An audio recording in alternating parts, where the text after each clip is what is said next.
Bonjour, Rose Christiane Osuka Rapunda, merci de me recevoir chez toi. Rose Christiane Osuka Rapunda, j'ai l'habitude de m'intéresser à toutes les activités gouvernementales parce que j'aime ce pays, le Gabon, c'est mon pays. Et comme tu le sais, celui qui n'a qu'un seul cache-sexe craint que la pluie le mouille. Le Gabon est le seul pays qui est laissé par mes ancêtres comme bien commun et je n'accepterai pas que n'importe qui fasse n'importe quoi dans ce pays et c'est pourquoi je ferraille de ma plume et de ma voix contre toutes les pratiques qui sont aux antipodes du progrès dans notre pays. Lorsque Ali Bongo, le roi paresseux, a tenu son conseil des ministres hier par visioconférence, tu as fait une révélation. Tu as fait une révélation parce qu'il t'a posé une question par rapport au retard enregistré sur la réalisation de certains marchés publics, sur les grands travaux. Et tu as répondu à Ali Bongo que c'est à cause de certains de tes collaborateurs qui brillent donc par les mêmes méthodes qui ont souvent fait en sorte que le pays n'avance pas. Tu es allé plus loin en disant que il y a un ministre qui est venu te proposer un sac d'argent. Et tout de suite, tes services de communication ont saisi la rédaction de Jeune Afrique qui en a fait un traitement informé de la situation. Moi, j'ai mis à contribution mes réseaux d'information pour savoir exactement de quoi il est question. D'après mes informations, il s'agit du ministre Massassa, ministre du pétrole.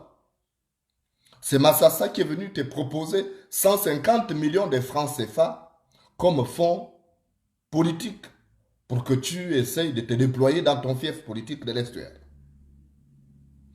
D'après toi, tu aurais refusé cet argent parce que tu as pensé que c'était un piège. Massassa étant quelqu'un qui est placé là par le proche collaborateur de Noureddin Bongo, Ian Ngoulou, qui est lui aussi à la présidence de la République, qui est son directeur de cabinet d'ailleurs. Tu as vu comme un piège, tu te dis, ah, il y aura des preuves, et donc tu as refusé. Rose Christian Osuka Raponda, je voulais te demander une chose. Vire déjà Massassa. Avant le prochain remaniement, il faut d'abord le mettre à l'écart. Si tu n'as pas pris l'argent, si tu n'as pas pris les 150 millions de francs CFA qu'il est venu te proposer, tu dois le virer. Moi, je suis étonné. Je suis surpris que tu aies attendu qu'Ali Bongo te pose la question pour dénoncer ces ministres. Pourquoi avoir attendu qu'Ali Bongo te pose la question en conseil des ministres pour dire maintenant, oui, monsieur le président, les ministres continuent à se comporter comme avant avec les pratiques de corruption. Il y a un qui est venu me proposer de l'argent. Pourquoi tu as attendu? Tu es premier ministre, chef du gouvernement. Alors, pourquoi tu as attendu que ce soit Ali Bongo, président de la République par défaut, qui te pose la question en plein conseil des ministres pour dénoncer ça?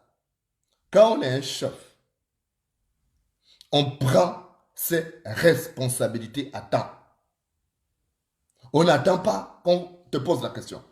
Si tu étais quelqu'un de bonne moralité, dès que Massassa t'a proposé de 150 millions de francs CFA, tout de suite tu aurais saisi le président de la République parce que la corruption est déjà interdite au Gabon. C'est un délit.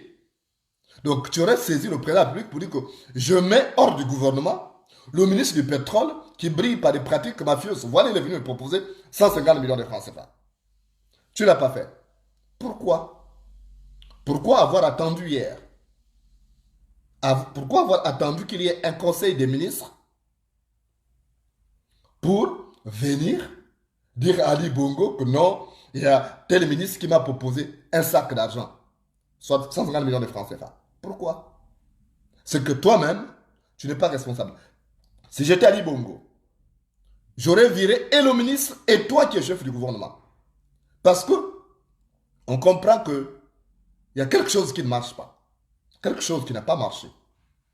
C'est au jour où tu as eu la proposition que tu aurais tout de suite pris la décision de te débarrasser de Massassa. J'apprends que Massassa n'est pas seul, qu'il y a aussi euh, le ministre Balonzi de Fougamou, que lui aussi, il brillerait par la même méthode. Je sais qu'aujourd'hui, il y a un grand désordre dans ton gouvernement. Un grand désordre dans ce gouvernement. Déjà, Massassa, lui, il signe des contrats avec les sociétés pétrolières, mais de manière mafieuse, sans tenir compte de certains principes. Lui-même, il brille donc par des contrats mafieux. Ils vont chercher des sociétés pétrolières ailleurs. Ils traitent avec ces gens-là, ils s'entendent. Et ils viennent sur le territoire national. Et après, c'est une mafia qui s'installe. Donc rien que pour ça, Massassa compte sur la protection de son type, son neveu Yann Ngoulou, qui est directeur de cabinet de Noureddine Bongo. Il compte sur la protection de Noureddine Bongo. Yann Ngoulou compte sur la protection de Noureddine Bongo. Et Massassa compte sur la protection de Yann Ngoulou. C'est normal. Quand tu marches, quand tu es sur le dos de l'éléphant, tu ne crains pas la rosée. Quand tu marches sur le dos de l'éléphant, hein, quand tu es sur le dos de l'éléphant, tu ne crains pas la rosée. C'est parce que, naturellement, il sait qu'il y a Yann Ngoulou qui va le protéger. C'est une mafia. Yann Ngoulou, déjà, qui s'est tapé une maison de 800 millions de francs CFA. Qui a acheté une villa de 800 millions de francs CFA. Donc, tout ça, ça se passe. Toi, tu es informé, mais tu es une mafieuse aussi. Tu ne vas pas attendre qu'il y ait conseil des ministres pour venir ouvrir tes mandibules et dire ici que non, il y a un ministre qui m'a proposé de l'argent. Tu aurais viré, c'est toi qui es chef du gouvernement. Tu es premier ministre. Tu vas voir le président. Ou c'est le ministre, ou c'est toi. Mais tu n'es pas courageuse. Tu es une mafieuse au même titre que tes ministres. Tes ministres te ressemblent. Ils font ce que tu fais. Vous êtes dans une mafia. Et tu ne mérites même pas ces postes de Premier ministre. Parce que tu ne vaux rien. Tu es une pourriture politique. Tu es une vraie merde politique. On n'attend pas un conseil des ministres. Les faits se sont passés quand? Pourquoi avoir attendu le conseil des ministres pour venir dire ici que non, il y a un ministre qui m'a proposé de 150 millions. Mais tu es malade, tu es une psychopathe, tu es une voleuse comme ces ministres-là. Tu dois démissionner. Si tu as une fente entre tes jambes, il faut démissionner. Pourquoi tu attends? Tu vois tout le bordel qui se passe au gouvernement là. Vous avez tenu hier un conseil de la magistrature. On s'attendait à un vrai toilettage. On s'attendait à un vrai toilettage. C'est pas ce que vous avez fait là. Ton ministre de la Justice là, Erline Antonella Ndembe, c'est une mafieuse. Elle a la tête d'une grande mafia. Et pour maintenir sa mafia, elle a fait que le procureur de Libreville, Raponda, reste procureur à Libreville. Parce que ce monsieur, c'est un mafieux aussi. L'histoire de la dame Ndembi Tchétchénikbo, qui se faisait passer pour conseiller, qui se faisait passer, qui disait partout qu'elle était conseillère spéciale du président de la République, détachée auprès du coordonnateur des affaires présidentielles, Noureddine Bongo.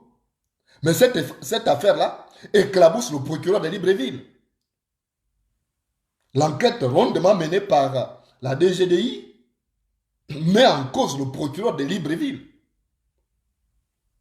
Donc pourquoi, quand vous avez fait votre conseil de la magistrature, là, pourquoi vous n'avez pas fait un toilettage? Il faut reprendre. Le président de la République, par rapport aux dispositions de la loi, a le pouvoir de conseiller, de convoquer un conseil extraordinaire de la magistrature pour revoir tout ça. Parce que ça a été un flop. Repona là, n'a pas sa place à la tête du parquet de Libreville. C'est un mafieux. C'est un vrai mafioso. Il doit être viré. Erline Antonella Ndembe, c'est une mafieuse. Elle est mafieuse depuis qu'elle était juge d'instruction. Il relâchait les gens. Et avec cette dame-là, Tchétchénikbo là, Nembi là, qui a la gabonaise, je ne sais pas quelle est béninoise, qui se faisait passer pour conseiller spécial du président public. Il y avait toute une mafia. Elle était là, elle promettait la libération. Elle allait voir les gens qui avaient de l'argent et qui avaient des points avec la justice pour corrompre les magistrats, pour qu'on libère ces gens-là. Elle avait sa part et les magistrats avaient leur part. En ce qui concerne le procureur de Libreville, reprenons là, c'est mafieux. Cette dame a reconnu avoir donné près de 19 millions de francs CFA. 19 millions de francs CFA. Alors, un procureur qui reçoit 19 millions de francs CFA, il n'a pas d'injusticiable. Il doit rester en poste parce qu'il est qui? Il est le seul magistrat qui peut diriger le parquet de Libreville. Avant lui, il n'y a pas eu d'autre magistrat. Pourquoi le maintenez là? Parce qu'il œuvre pour votre mafia. Vous êtes tous des pourritures. Il faut voir Ali Bongo. Vous convoquez un conseil extraordinaire de la magistrature pour corriger toutes ces erreurs de casting. Cette dame-là, Antonella Ndembe, là, Erline, doit être virée. C'est une mafieuse. Elle ne doit pas être ministre de la Justice. Lorsque Francis Kea, à l'époque ministre de la Justice, avait déclaré que les magistrats sont corrompus, ils ont fait la baboune tombante. Mais aujourd'hui, les faits sont clairs. C'est des corrompus. Ils sont corrompus jusqu'à la moelle épinière. Et on ne peut pas avoir une justice, un état de droit dans un pays où les magistrats sont corrompus. Vous êtes des malades, vous êtes des psychopathes. Vous n'allez pas prendre vos responsabilités. Une justice mécanique que vous mettez en place. Une mafia. Le dossier qui a été... Déjà, quand Tchétchénikbo Ndembila a été arrêté par la DGDI, vous avez tout fait. Il y a eu des pressions pour qu'on libère. Bernard Niamakala, le DG du SEDOC, a reçu toutes les pressions. Et pourtant, l'enquête rondement menée a mis en exergue l'existence d'un vaste réseau mafieux pyramidal. Mais vous avez fait quoi? Pourquoi ces magistrats sont toujours maintenus là? On s'attendait à un vrai toilettage. C'est parce que vous êtes des pourritures vous-même. Tu es une pourriture en tant que Premier ministre. Tu es incapable d'impulser une politique qui peut amener le pays à devenir un état de droit. La preuve, c'est qu'un ministre vient te proposer 150 millions. Tu es incapable de le virer. Mais parce que tu es pourri toi-même. Tu es une pourriture. Et tu te dis Premier ministre? Tu ne fous rien.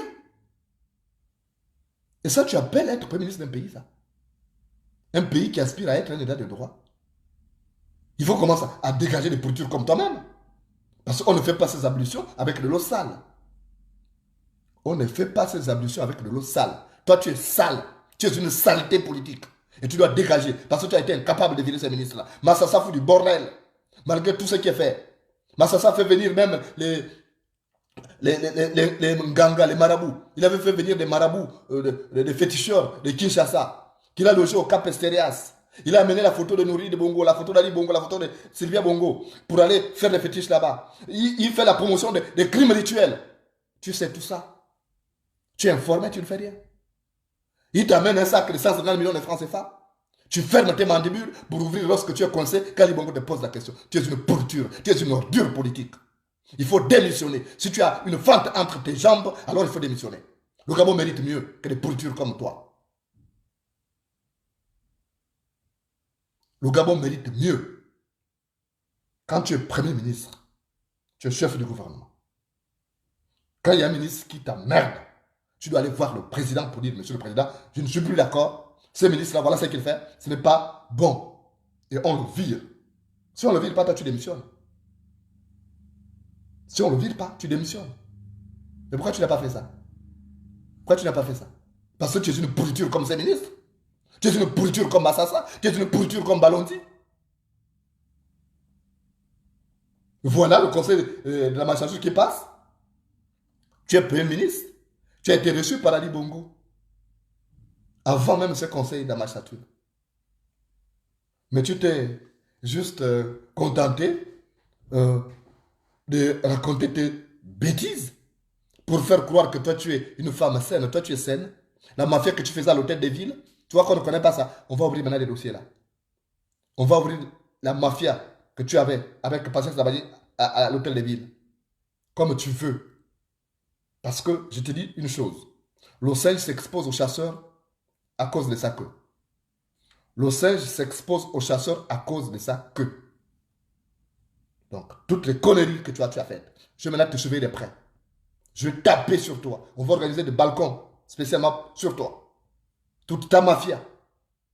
Parce que c'est inconcevable. Tu imagines ça en France? Un ministre qui vient proposer un sac de 150 millions de francs CFA. Donc, près de 200 000 euros à son chef. Et l'affaire va passer comme ça. Ce Jeune Afrique que tu appelles, Jeune Afrique, c'est la justice. Tu es malade. Jeune Afrique, c'est ta justice. Il n'y a pas de justice au Gabon. C'est une politique de communication. C'est de la com que tu as faite. Pour donner l'impression que toi, tu vaux quelque chose. Tu vaux quoi? Tu es une corrompue comme les autres. Et ces ministres-là t'ont fait ça, c'est parce que tu as prêté le flanc. On dit si tu ne veux pas, si tu sais que quelqu'un cherche à te pousser, ne t'arrête pas devant un ravin. Si tu sais que quelqu'un cherche à te pousser, ne t'arrête pas devant un ravin. Donc, toi, tu as prêté le flanc. Si ces ministres-là t'ont apporté le sac de 150 millions de francs CFA là, c'est parce qu'ils savaient que toi, tu es comme ça, tu es corruptible. C'est comme tu es là avec ton mari. S'il y a un de tes beaux-frères qui vient te faire la cour, c'est que tu as prêté le flanc. C'est que le beau-frère t'a étudié, il sait comment tu es. Ou il sait que tu es une femme facile. Si le frère de ton mari vient te faire la cour, c'est qu'il sait que tu es une femme facile et que tu peux ouvrir tes jambes facilement. Mais quand il sait que toi tu es quelqu'un de ferme, il ne pourra jamais venir te faire la cour. C'est ce qui s'est passé là. Massassa te propose 150 millions de francs CFA. Balondi fait autant, c'est parce qu'ils savent que tu es corruptible. Ils savent que ce sont des pratiques qui ont existé avec le Premier ministre et que tu as déjà par le passé certainement déjà accepté ces propositions. Et si tu n'as pas dénoncé, parce que tu as peur que ça te rebrousse, ça te revienne à la face. Parce que si tu pisses sur le mur de quelqu'un, les dernières gouttes sont pour tes chaussures. Si tu pisses sur le mur de quelqu'un, les dernières gouttes sont pour tes chaussures. Donc, tu as déjà été trempé là-dedans et tu ne mérites plus d'être Premier ministre. On doit te virer. On doit donner ces postes-là à quelqu'un qui a du caractère. Pas une corrompue jusqu'à la moelle épinière. On vient de proposer l'argent, elle ne dit rien. Et puis après, pour ça, comme elle appelle une rédaction d'un journal qui est basé en France. Mais tu es malade, tu ne vaux rien. Tu n'es que très peu de choses. C'est la fonction ministérielle qui te donne un semblant de personnalité. Moi, ça ne me surprend pas. Parce que les plumes cachent les maigreurs de la poule. Les plumes cachent la maigreur de la poule. Tu ne vaux rien. Donc, tu te débrouilles. Déjà, le Conseil supérieur de la magistrature qui s'est passé hier, ça a été un flop. Vous avez enlevé Ngoula Kia. Ok, vous l'avez remplacé par René Abougouela pour récompenser naturellement le hold-up électoral qu'il a perpétré à 2 reprises. Je comprends. Mais quand vous prenez Ngoula Kia, vous le mettez au secrétariat général de la magistrature. Mais, entre nous, Ngoula Kia va surveiller quoi? Tous les magistrats sont corrompus. Il connaît tout ce monde, il connaît le suivi des dossiers, tout ça. Est-ce que vous avez une réelle volonté de faire en sorte que le Gabon devienne un état de droit? Ou bien c'est juste pour étouffer les dossiers? Parce que moi j'ai l'impression que c'est pour étouffer les dossiers. Que vous avez mis Ngoulakia là. Parce qu'il connaît tous ces dossiers-là. Donc, il faut nous régler ça. Déjà, Balondi doit être viré pour les travaux qui piétinent là. Les travaux financiers, on ne voit pas. Les travaux, il faut virer Balondi. Moi, je ne sais pas ça parce que les Guissiri de mon frère. Hein. Je ne suis pas dans les bêtises. Gabon d'abord. Donc, Balondi doit être viré. Au prochain remaniement ministériel, il faut virer Balondi. Après, tu dois virer Massassa. Massassa, c'est un mafieux. C'est un grand mafieux. Il est dans la mafia. Ils ont mis la mafia partout. Avec Yann Ngoulou. Ils ont mis la mafia partout. Ils ont mis en place une ventouse qui capte tous les fonds publics. Donc, il faut déjà régler ça. ta ministre de la Justice, Antonella Ndembe, qui pense que la justice c'est maintenant une affaire des Mienais, il faut rappeler à cette dame que la justice c'est une affaire des Gabonais. Parce qu'elle place, rien que les gens de son ethnie, dans des parquets sensibles, dans des postes judiciaires sensibles. Il faut virer cette dame. Il faut virer cette dame, c'est une mafieuse. Elle faisait ça. Je me souviens d'une histoire d'un papa qui avait violé sa fille de 4 ans ou 5 ans et qui l'a bousillé parce que le vagin et le sexe sont devenus mélangés. Cette petite fille-là, j'ai la photo avec moi. Cette dame-là était juge d'instruction au premier cabinet. Elle était doyenne de juge. Elle a laissé cette affaire parce qu'il y avait de l'argent derrière. Alors qu'elle est femme, elle aurait pu se mettre à la place de cette petite fille. Elle n'a rien fait. Et tu penses que avoir une femme corrompue comme ça, une femme qui aime l'argent, une femme vénale, mercantile, l'avoir comme ministre de la Justice, ça va faire avancer quelle cause de la justice gabonaise? Il faut la virer. Il faut la virer. Je sais que tu as des amis là-dedans, des amis de la mafia, et tu ne veux pas les exposer, de peur aussi de subir le retour de la manivelle, c'est normal. Parce que deux animaux à écailles savent où c'est mort. Deux animaux à écailles savent où c'est mort. Mais là, tu dois choisir. Tu dois choisir entre la nation et tes amitiés. Si tu fais dans le népotisme, ça va te coûter cher. Ça peut paraître une sorte de dilemme pour toi. Mais un chef n'a pas d'amis. Un chef n'a pas d'amis. Tu dois prendre des décisions courageuses. C'est à partir de là qu'on saura que tu es une femme. Et pour le moment, là, ton caractère mollasson, là, ce n'est pas un caractère qui va te garantir une longévité à la tête du gouvernement gabonais. Parce que tu ne vaux rien.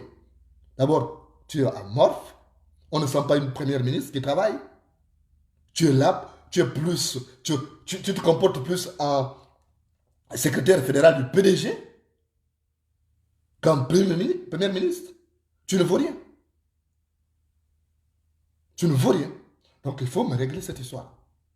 Il faut régler ça. Il faut corriger toutes les œuvres de cassure que vous avez commises hier au Conseil supérieur de la magistrature. Vous avez viré le procureur Nzaou parce qu'on l'avait soupçonné de collusion avec les gens de la GER. Sans preuve. Vous l'avez viré. Mais là, ce procureur-là, Repona, là, Repona, il y a des preuves. La dame, qui est technique beau, là, elle a dit avoir donné plus de 19 millions. On a retrouvé un carnet chez elle où elle écrivait l'argent qu'elle a donné à certaines personnalités du pays, notamment aux magistrats. On a retrouvé ces carnets.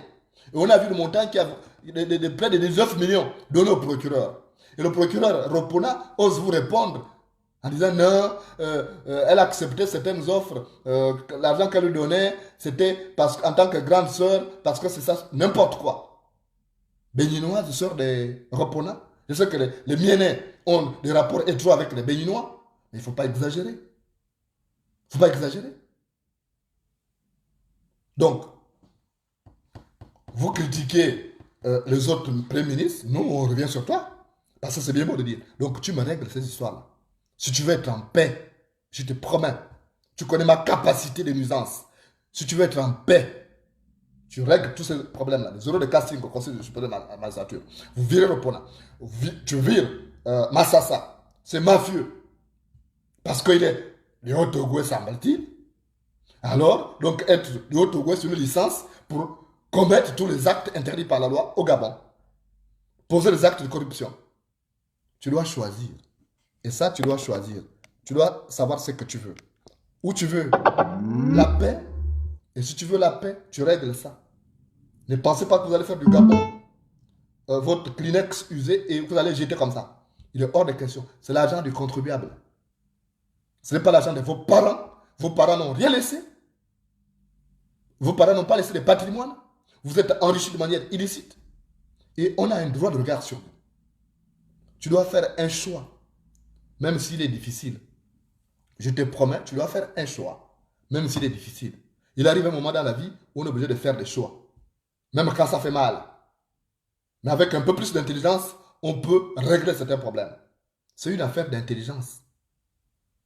Quand on n'a pas un déficit d'intelligence, on arrive à trouver toujours des solutions. Il n'y a pas de problème sans solution, il n'y a que des problèmes mal posés. Et au cas de tes ministres, là, tu vas faire un choix. Un choix qui va te garantir la paix aujourd'hui et demain.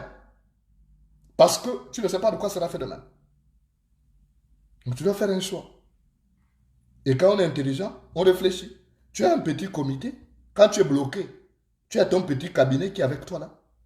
Tu réfléchis avec ce cabinet en disant, bon, écoutez, on est bloqué là, telle situation, on s'y est mal pris. Alors qu'est-ce qu'on peut faire pour sortir de là? C'est ce qu'il faut faire. Quand tu es bloqué, tu n'arrives pas à répondre à quelque chose qui apparaît comme une sorte de dilemme. Alors tu fais appel aux autres parce que l'intelligence est un fruit qui se ramasse chez les voisins. L'intelligence est un fruit qui se ramasse chez les voisins. Donc tu appelles tes collaborateurs, tu te réunis là, réunion de crise. Que cette affaire-là est déjà arrivée chez Moulenda, est arrivée dans les journaux là. Donc on ne va pas laisser ça comme ça là. Parce que s'il n'y a pas de suite, ça signifie que tu es corrompu, c'est que ces ministres ont l'habitude d'apporter de l'argent. Et cette fois-ci, tu as eu peur parce que tu savais que Yann Ngoulou est à la présidence. Tu savais que Massassa, c'est Yann Ngoulou. Yann Ngoulou, c'est Massassa. On vous connaît. Donc, fais un choix, même si c'est un choix difficile. Il y a des choix qu'on fait, même si ça laisse des meurtrissures, mais il faut les faire. Je vais d'ailleurs te raconter une histoire. Voilà.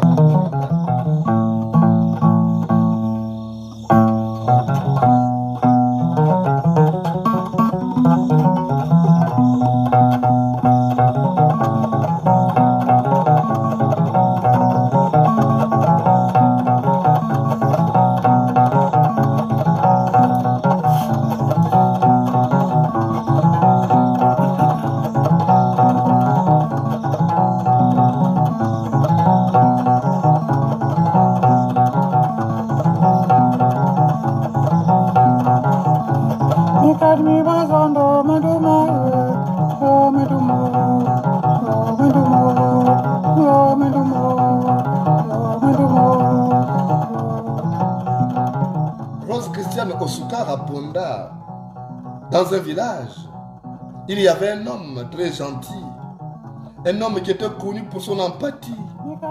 Il réglait les problèmes de tous ses semblables. Il ne voulait pas les voir dans la misère, parce que la générosité, c'était son trait de caractère. Mais malgré sa magnificence, cet homme avait des ennemis, qu'un jour on lui a lancé un mauvais sort. On lui a lancé un mauvais sort qui a fait qu'il devienne aveugle et qu'il ait la hernie. Il n'arrive même plus à avoir des rapports sexuels avec sa femme. Cet homme s'appelait Mumbina. Mumbina était devenu aveugle, il avait la hernie. Et chaque jour, il demandait à son fils de le guider, de l'amener dans la forêt qui était derrière la maison, où il y avait un arbre sacré. Il fallait faire des prières pour recouvrer la guérison. Et un matin, Mumbina est arrivé dans cette forêt. Il s'est assis au pied de cet arbre. Il a commencé à prier. Mais voilà qu'il y avait un margouillat qui était pourchassé par l'épervier. Et le margouillat est venu se cacher entre ses jambes. Entre ses jambes où il y avait une grosse hernie, parce que sa hernie était devenue comme un ballon. Et l'épervier est venu devant Mumbina pour dire, moi je poursuis le margouillat qui est venu entrer sous tes jambes là. Si tu me le livres, moi je te rends la vue, rien que par le battement de mes ailes. Mumbina a écouté ça. Il avait envie de recouvrir la vue pour reprendre la chasse. Et lorsque le margouillat a écouté l'épervier dire ça, le margouillat a dit à l'épervier, Mumbina, si tu me caches, si tu ne me livres pas, moi je vais soigner ta hernie là. Tu vas recouvrir tes automatismes et tu vas reprendre à satisfaire ta femme. Donc, Mumbina s'est retrouvé coincé. Il ne savait pas entre recouvrir la vue et soigner la hernie. Il avait un choix à faire, un choix qui était difficile, un choix auquel il ne parvenait pas. Et qu'est-ce que Mumbina a fait? Il a dit non, ça me dépasse.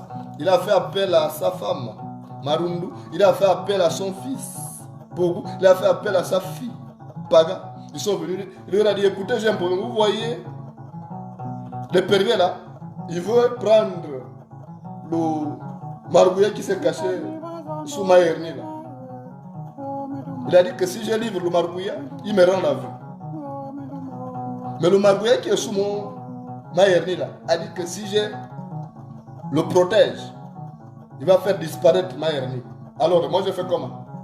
Marundu a dit tout de suite non, livre le margouillat. Non, livre les perviers. Laisse les perviers. Même si tu le savais, mais soigne le bijou de famille là, parce que moi je suis fatigué, je suis sévré, je suis nourri au pain sec. Et pour vous qui était un garçon, a dit mais papa, toi tu as besoin de nourrir ta famille, de recouvrir donc la vue. Il faut que tu aies non seulement ta forme, que tu ne sois plus avec cette hernie qui t'empêche de marcher. Mais il faut que si tu retrouves la vue, tu vois une solution. Je suis pour que, au lieu de livrer le margouillat, tu le protèges. Comme ça, il va soigner ta hernie. Et à l'épervier qui veut absolument manger le margouillat, dis-lui que tu lui proposes quelque chose de plus succulent, de mieux. On va lui proposer le poussin.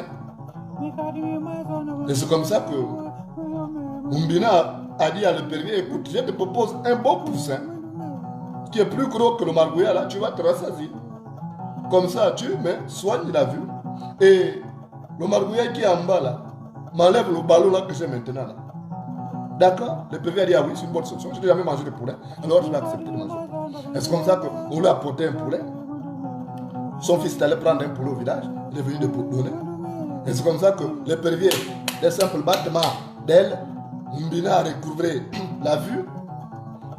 Et en bas, où il y avait donc le margouillat a fait son geste là-bas. Et c'est comme ça que le bijou de famille a retrouvé la forme.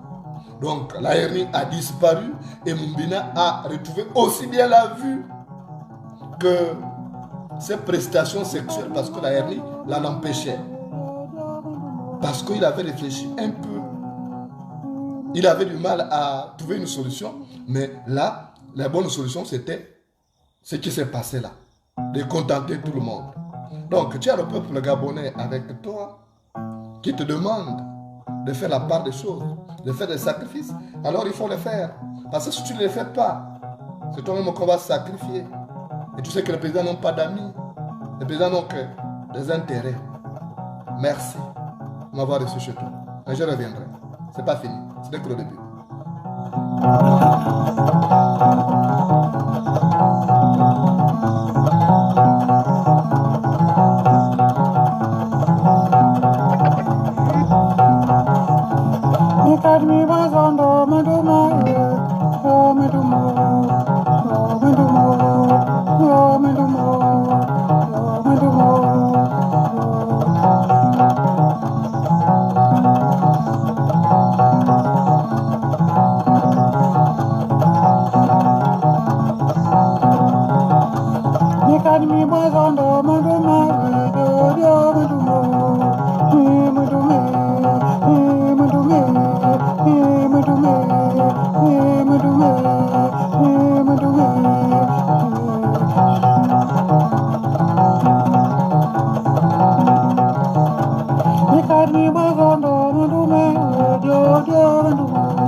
Yo,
Miyabe o we kondie nanga mutinga we bongie munu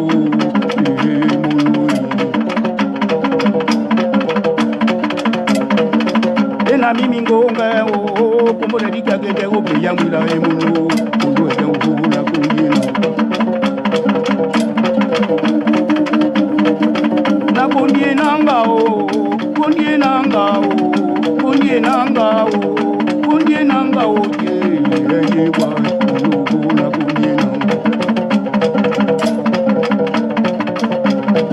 Veni o vena gidio, veni galindo na e kumene pendi muno.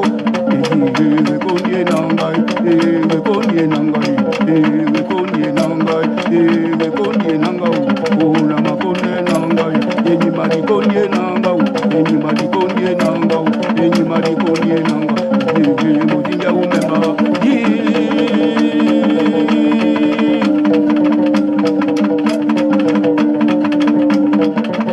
Yami mozunda o ne ya pemba umbuka mopoko e munu no eti mozunda mo wajami kwenye na pemba mo wajami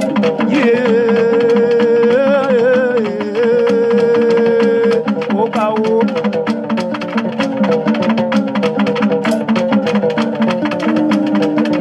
na kundie nanga o kundie nanga o kundie nanga o imadi kundie nanga o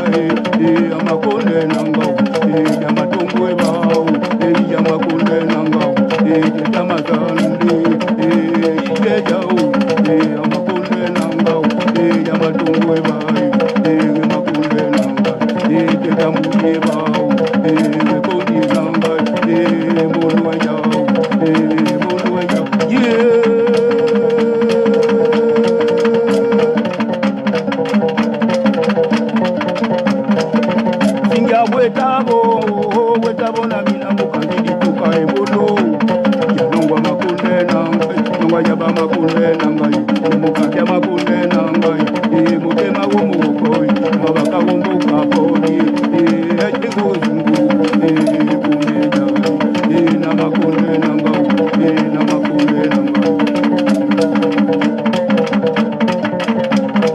imadi kundie nangao kundie nangao kundie nangao kundie nangao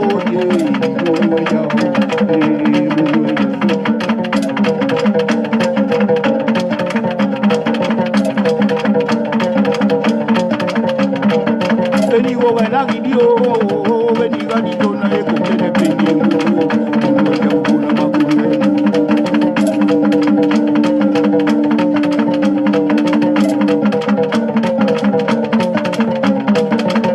kundie nangao kundie nangao kundie nangao kundie nangao yau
kundie nangao, kundie nangao, kundie nangao.